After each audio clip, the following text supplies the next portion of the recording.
हर दिन एक परिवार को जंगल में मटन बिरयानी चढ़ानी होती थी। अगर किसी दिन ये नियम टूट जाता तो कभी सूखा पड़ता, कभी बीमारी फैलती, तो कभी जानवर गांव पर हमला कर देते। आज इस नियम की बारी थी रघु और उसकी पत्नी सरिता की। दोपहर की धूप में हाथ में टोकरी लिए दोनों जंगल की ओर बढ़ रहे थे। अरे सरिता, बिरयानी को अच्छे से दम तो दिया था ना? हाँ जी, पूरे मन से बनाई है। मसाले भी एकदम सही हैं, बहुत स्वादिष्ट बनी है। तुमने बिरयानी चखी तो नहीं? नहीं जी, बस खुशबू से ही समझ गया कि स्वाद बढ़िया है। अच्छा किया। अगर चखी होती तो हम गांव वापस लौट ही नहीं पाते। ऐसा क्यों बोल रहे हो जी? कहते हैं जो इंसान देवता की चढ़ाई हुई बिरयानी चख ले वो जंगल से कभी बाहर नहीं आता। दोनों जंगल के बीचों बीच पहुंचे। वहां एक बड़ा काला पत्थर था।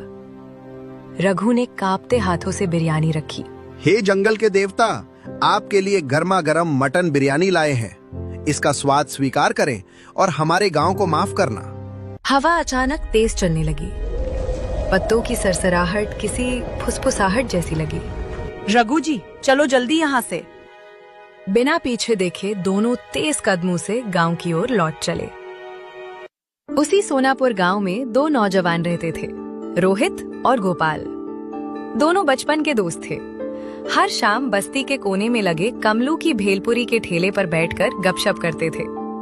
उस दिन भी दोनों वहीं बैठे थे। अरे भाई कमलू, तुम्हारी भेलपुरी तो गजब की है। खाकर पूरा मन खुश हो जाता है। सच कह रहा है, ऐसी चटपटी भेलपुरी कहीं नहीं मिलेगी। क्यों ना आज जंगल के शैतान को ही तुम्हारी भेलपुरी खिला दे, फिर देखना रोज रोज बिरयानी मांगना बंद कर देगा। अरे भाई, ऐसा मजाक मत करो। आज मेरी बारी है जंगल जाने की। वैसे ही दिल कांप रहा है। तो क्या हुआ, हम दोनों भी चलेंगे। देखेंगे आखिर कैसा है वो शैतान। नहीं भाई, जब तुम्हारी बारी आए तब जाना, मेरे साथ मत आना। अगर तुम्हें कुछ हो गया तो गांव वाले मुझे जिंदा नहीं छोड़ेंगे। चल छोड़ रोहित, हम फिर कभी जाएंगे। दोनों दोस्त हंसते हुए घर चले गए। अगले दिन सुबह पूरे गांव में सनसनी फैल गई। कमलू जंगल से वापस नहीं आया था। ये खबर आग की तरह फैल गई। कमलू की पत्नी कमला रोते बिलखते सीधे मुखिया के घर पहुंची। मुखिया जी, मेरे पति कल जंगल गए थे, अब तक नहीं लौटे। कमला, लगता है उसने बिरयानी खा ली होगी। इसी वजह से जंगल के शैतान ने उठा लिया। नहीं मुखिया जी, वो कभी नॉनवेज खाते ही नहीं। बिरयानी उन्होंने नहीं खाई होगी, जरूर कुछ और बात है। लगता है इस बार कुछ अलग हुआ है। कहीं ये आने वाली बड़ी मुसीबत का संकेत तो नहीं?